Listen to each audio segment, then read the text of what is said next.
नमस्कार मंडळी, मी उषा परिहार आपल्या चॅनलमध्ये आपल्या सर्वांचं मनपूर्वक स्वागत आहे. आज मी आपल्याशी गप्पा मारणार आहे आणि या गप्पा मारत असताना मी आपल्याला पालक पराठे किंवा ज्याला आपण धपाटे म्हणतो ते दाखवणार आहे आणि सोबतच आपल्याशी गप्पा गोष्टी करणार आहे. तर ही प्रोसेस आपल्याला कशी वाटली ते मला नक्की सांगा.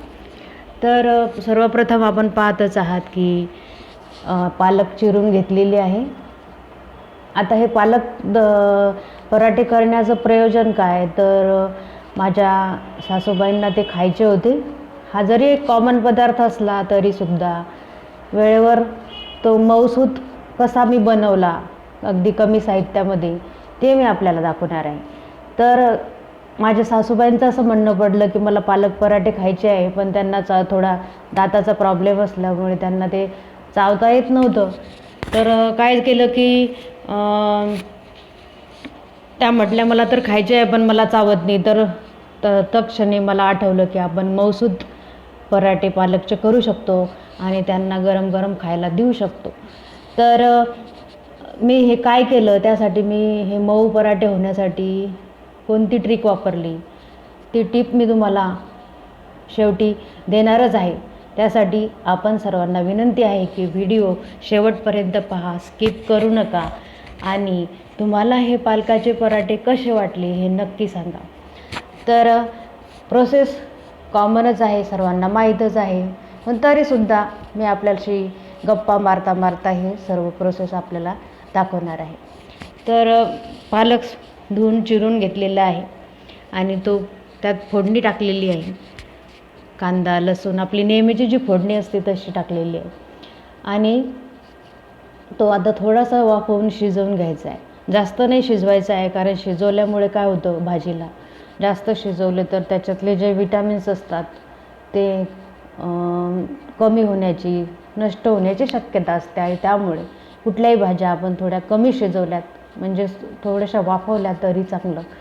तर पालकामध्ये आपल्याला माहीतच आहे की लोहतत्व असतं आणि त्यामुळे पालक हा आपल्या शरीरासाठी अत्यंत आवश्यक असतो.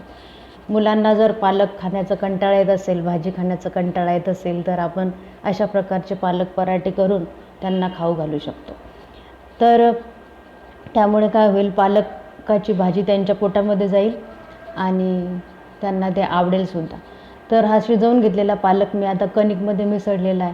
तर फक्त कणिक न घेता त्यामध्ये थोडंसं ज्वारीचं पीठ,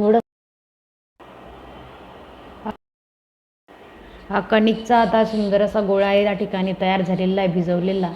आणि थोडं 15 मिनटं आपण याला असं झाकून ठेवायचं आहे आणि लाटायला घ्यायचं आहे. तर हा थोडा मऊ झालेला गोळा मी आता लाटायला घेतलेला आहे. याला थोडंसं तेल लावून घेतलेलं आहे आणि पोळपाटावर मी तो लाटत आहे आणि छान सुंदर असा पराठा या ठिकाणी बनत आहे. तुम्ही पाहत आहे, खूप सुंदर दिसत आहे तो आणि भाजल्यानंतर गरम गरम आपल्याला खायला खूप छान लागेल.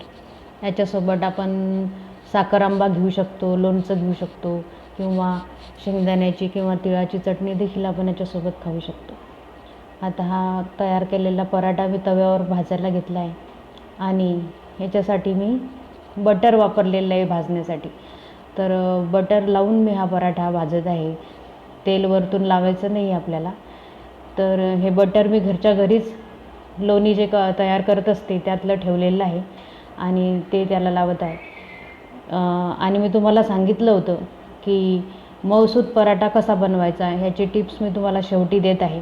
तर ती टीप हीच आहे की त्याला तुम्ही लोणी लावा, बटर लावा, म्हणजे काय होईल, तो अतिशय मऊ होईल. आणि असं सर्व करून ठेवत असते मी एका डबीमध्ये थोडंसं लोणी आणि ते अशा पराठ्यांना लावत असते की जेणेकरून आपल्यालासुद्धा आणि म्हाताऱ्या माणसांनासुद्धा तो चावता येईल. कारण असं होते ना की आपल्याला चावत नाही तर ते खायचं नाही बा, तर हा प्रश्नच त्या ठिकाणी निर्माण होत नाही. तर अतिशय लोणी लावून हा असा भाजल्यामुळे काय होतं की सुंदर असा गोळा त्याचा तयार झाला होता आणि लोणी लावून अतिशय मऊ असा पराठा या ठिकाणी बनलेला आहे आपला आणि पटकन तुकडा पडतो त्याचा आणि चावायला पण सोपा जातो. आणि असा गरम गरम पराठा मी तयारच केला आणि तो माझ्या सासूबाईंना आणि घरात सर्वांना खूप आवडला आणि तुम्ही देखील करून पहा, तुम्हालासुद्धा खूप आवडेल. तर अशी होती पालक पराठ्याची रेसिपी आणि अशा प्रकारे लोणी लावून तो सर्व केला. तो सर्वांना खूप आवडला. तुम्हाला पण कसा वाटला ते नक्की सांगा. धन्यवाद. हा नरम मऊसूत पराठा त्यांना मला खूप आनंद झाला.